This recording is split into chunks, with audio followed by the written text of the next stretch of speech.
ជាសាមញ្ញជនអត់ធន់រស់សុខស្ងៀមស្ងាត់រៀនចប់ទៀបសញ្ញាបត្រជីវិតទូទាត់នឹងកាយរៀមច្បងគ្រួសារជ្រងវាសនាប្រឹងណាស់មិនស្ដាយរំលែកការងារជួយម្ដាយរស់សប្បាយជីវិតមានន័យ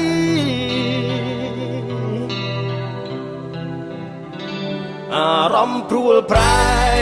ពេលស្នេហ៍ចូលមកសន្ធិដ្ឋរុំគឺរុំគៀនជីវិតបេះដូងរួតរឹតព្រោះស្រីស្នេហ៍ដោយកំរខំត្រត់ដល់ឈងខ្ពស់ហួងដៃបេះដូងទទូចតថ្លៃឲ្យសមភក្តីស្នេហារៀមទើបតែដឹងរលឹងជាប់បញ្ញាបត្រ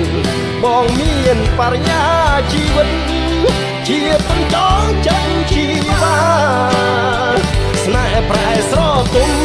មុំតមាត់លែងស្ដីចរចាស្ងួនរៀនជាប់ប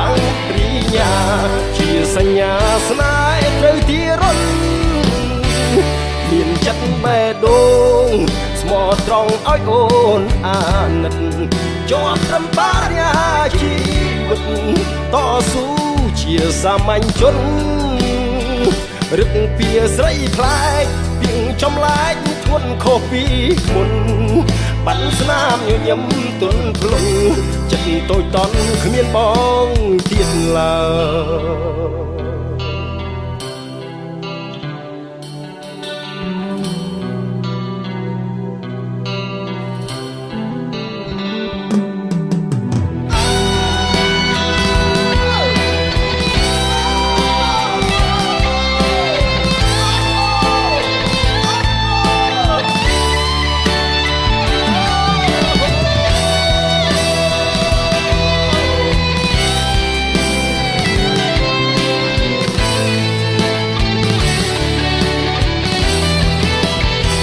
រៀនគឺតែដឹងប្រលឹងជាប់បរិញ្ញាបត្របងមានបរិញ្ញាជីវិតជាទន្ចងចិត្តជីវាស្នេហ៍ប្រែស្រទុំ